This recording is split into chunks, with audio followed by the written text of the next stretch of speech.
जय हिंद दोस्तों, मैं आपका दोस्त स्वागत करता हूं आपके अपने YouTube चैनल मैथ स्टेबिलिटी में। आज हम लोग मैथ का एक नया चैप्टर से इंपॉर्टेंट क्वेश्चन देखने वाले हैं जिसका नाम है निर्देशांक ज्यामिति। तो इस वीडियो में शुरू से लास्ट तक जरूर बने रहे ताकि इस वीडियो का आप लोगों को पूरा फायदा मिल सके। इस वीडियो में हम लोग ऑब्जेक्टिव और सब्जेक्टिव दोनों टाइप के क्वेश्चनों को चर्चा करेंगे, तो जरूर देखिएगा। छोटा छोटा पॉइंट है और ये क्वेश्चन बोर्ड एग्जाम में पूछा जाता है। तो चलिए स्टार्ट करते हैं। निर्देशांक ज्यामिति, पहला तो एक चीज आप लोगों को समझना है। निर्देशांक ज्यामिति जो होता है इसमें एक ग्राफ होता है इस प्रकार का,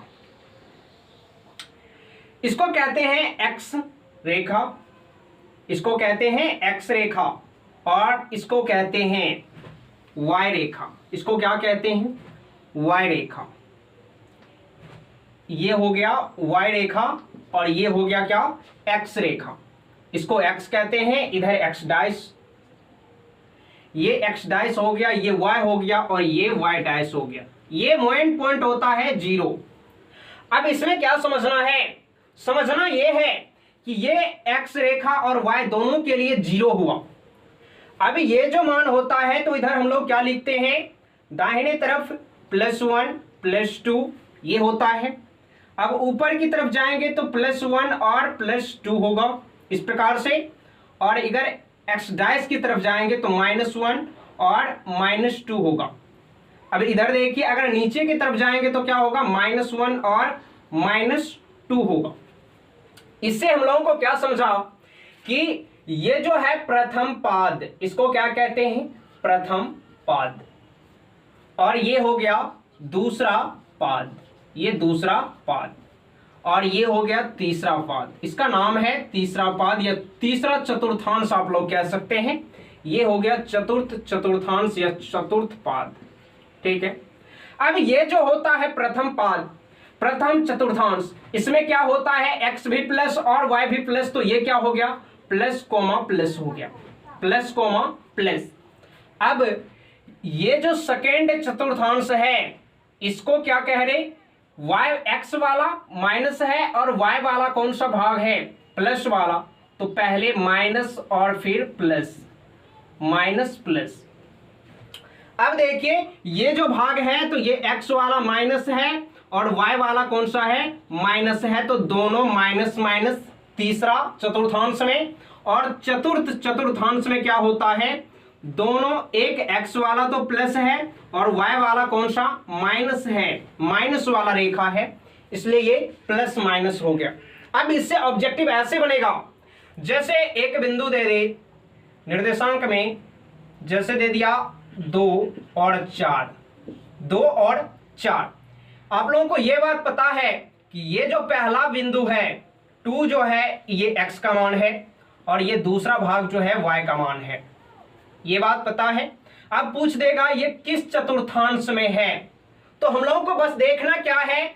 x भी, ये x का जो मान है 2 ये भी प्लस में है और y का जो मान है 4 ये भी प्लस में है। तो क्या निकला? Plus coma plus. ये किस चतुर्थांश में है? आप लोग देख करके बताओगे किस चतुर्थांश में है? प्रथम चतुर्थांश में है। ऐसे ऑब्जेक्टिव आप लोगों को पूछा जाएगा। अभी सब्जेक्टिव पे भी चर्चा करेंगे। अब देखिए, अगर दे दे -2 और 7 ये किस चतुर्थांश में हो जाएगा? तो पहले तो देखिए x का मान माइनस है और y का मान कौन सा है? प्लस है। 7 का चिन्ह क्या है? प्लस है। तो माइनस और प्लस किस चतुर्थांश में होता है? माइनस और प्लस होता है दूसरे चतुर्थांश में। अगर कभी ऐसा भी सवाल आ सकता है, ये 1 नंबर 2 नंबर 3 नंबर का क्वेश्चन ऐसा आ सकता है कि 5, -9 ये किस चतुर्थांश में है? तो x का जो मान है ये किस चीज में है? प्लस में है। और y का जो मान है किस चीज में है? माइनस में है, माइनस में है। तो माइनस लिखेंगे। प्लस और माइनस किस चतुर्थांश में होता है? तो प्लस और माइनस चतुर्थ चतुर्थांश में होता है। तो ये इंपॉर्टेंट चीज है, इतना चीज को आप लोग ध्यान में रखिएगा कि किस चतुर्थांश या किस पाद में ये होता है। प्लस प्लस माइनस प्लस कैसे होता है, ये सिर्फ रेखा का खेल है। ठीक है, आगे बढ़ते हैं अगले ऑब्जेक्टिव की तरफ। अगला ऑब्जेक्टिव जो है, अगला ऑब्जेक्टिव बस सिंपल सा बात है, समझना है।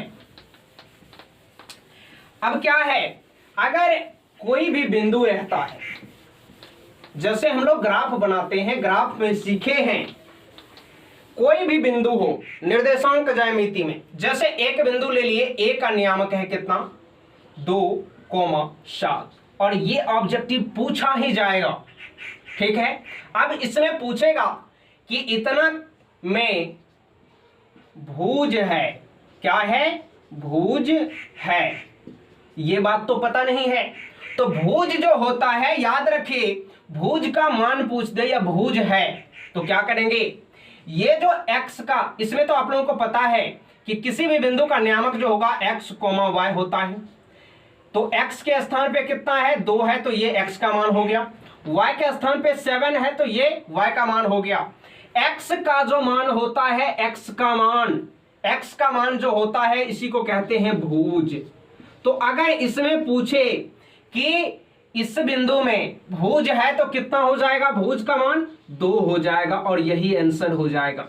अगर पूछ दे y के मान को क्या कहते हैं, तो y के मान को कहते हैं क्या, कोटि। क्या कहते हैं, कोटि। y के मान को क्या कहते हैं, कोटि। और कोटि का अगर मान पूछ दे तो कोटि क्या है, 7 है, तो कोटि का मान क्या हो जाएगा, 7। ऐसे ऑब्जेक्टिव पूछा जाएगा।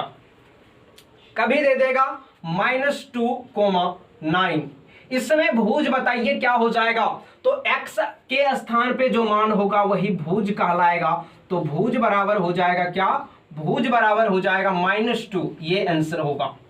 अगर कोटि पूछ दे तो कोटि ऑब्जेक्टिव में पूछा जाएगा, कोटि 4 ऑप्शन दे देगा, क्या होगा, 9 होगा। ये आप लोगों को पता होना चाहिए। ये ऑब्जेक्टिव टाइप क्वेश्चन था। अब हम लोग कुछ फॉर्मूला जानते हैं और उसको कैसे याद रखें, इसके बारे में चर्चा करते हैं। तो चलिए, और इस चैनल से आप लोग जरूर जुड़िए और अपने दोस्तों को भी जरूर जोड़िए, ताकि बोर्ड एग्जाम में आप लोगों को कोई भी दिक्कत ना हो किसी भी सवाल के लिए। सारा ऑब्जेक्टिव और सब्जेक्टिव टाइप क्वेश्चन इस चैनल के माध्यम से आप लोगों को रोज मिलता है। अब देखिए, जैसे एक बिंदु दे दिए हम लोग, मान लिए कि ए बिंदु का नियामक क्या है, x और y है, और एक बिंदु है b जिसका नियामक क्या है, x और y है। तो पहला बिंदु जो होता है उसमें x1 और y1 होता है, और दूसरा बिंदु जो होता है x2 और y2 होता है।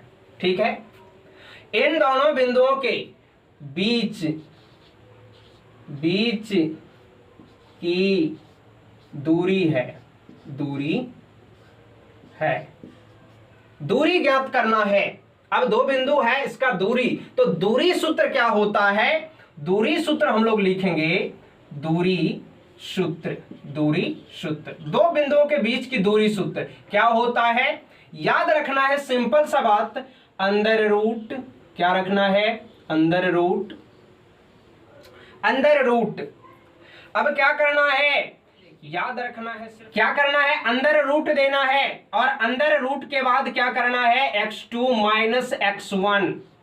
माइनस x1 और इसका क्या, whole square plus y2 minus y1 का होल स्क्वायर। अब इसको कैसे याद रखें, याद रखिएगा आप लोग, इसका ट्रिक क्या है, ट्रिक है क्या है, 21 और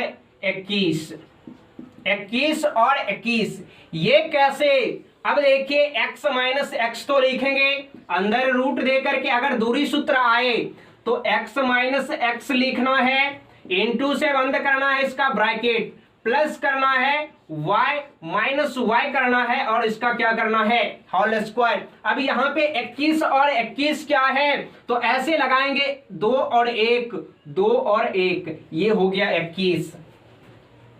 ये सूत्र बन गया दूरी सूत्र। एक और दूरी सूत्र होता है, अगर दो बिंदु का दूरी ऐसा दिया हुआ रहे, ऐसा, जैसे a का नियामक दे दे x और y, और b का नियामक दे दे आप लोगों को ऐसा भी तो आ सकता है 0,0।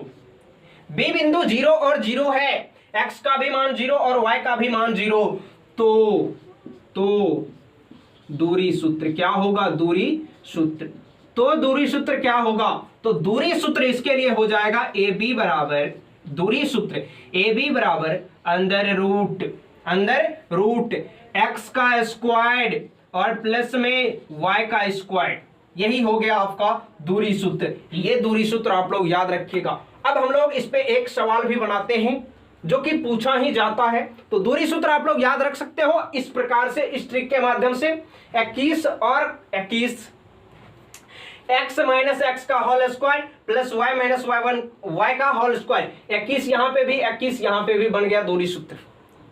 निर्देशांक ज्यामिति बिल्कुल आसान है और कोटि और भुज में से एक क्वेश्चन आप लोगों को पूछा जाएगा। अब ऐसे ही सवाल को हम लोग बनाते हैं। चलिए, जैसे मैंने कहा कि ये हमारा दूरी सूत्र है, इसी में एक सवाल को लगाते हैं। सवाल कैसा है, अब देखिए, ये इस प्रकार का बिंदु नहीं लिखा रहेगा, इस प्रकार से लिखा हुआ रहेगा। क्या लिखा हुआ रहेगा, जैसे 2,3 4,1 ए का है निर्देशांक 2,3 और 4,1 ये है और इसका दूरी ज्ञात करना है। अब देखिए x, ये पहला जो मान होगा x1 का हो जाएगा और ये y1 का हो जाएगा, ये जो होगा x2 का हो जाएगा और y2 का हो जाएगा, दोनों में 2 2। अब यहां पे मान रखेंगे किस प्रकार से, ऐसे अंदर रूट दे दिए, x2 का मान कितना है 4 और माइनस x1 का मान कितना है 2, लिखेंगे 2 और इसका क्या करेंगे होल स्क्वायर, प्लस y2 कितना है, y2 1 है 1 और माइनस देंगे फॉर्मूला के अनुसार और y1 कितना है 3 है, y1 3, इसका क्या करेंगे होल स्क्वायर। अब देखिए ऐसे हो जाएगा, 4 में से 2 जाएगा 2 और इसका स्क्वायर प्लस 1 में से 3 में से 1 जाएगा तो माइनस वाला में से घट रहा है तो माइनस में होगा क्या, माइनस में होगा 2 और माइनस 2 का क्या हो जाएगा होल स्क्वायर।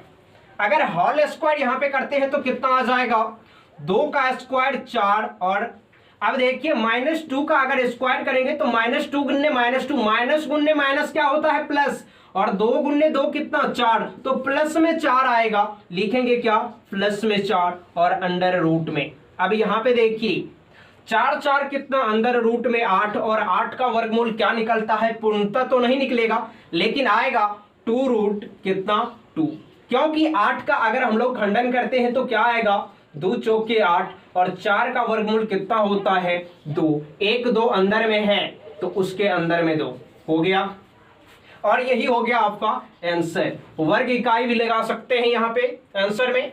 इस प्रकार का क्वेश्चन आप लोगों को बोर्ड एग्जाम में देखने को मिलेगा, तो ऐसे क्वेश्चनों का आप लोग जरूर एक बार बोर्ड एग्जाम में जाने से पहले देख करके जाइए और ऐसे ही क्वेश्चन पाने के लिए हर सब्जेक्ट का आप लोग इस चैनल से जरूर जुड़िए और अपने दोस्तों में भी शेयर जरूर कीजिए। मिलते हैं ऐसे ही एक नए जबरदस्त वीडियो के जरिए, तब तक के लिए जय।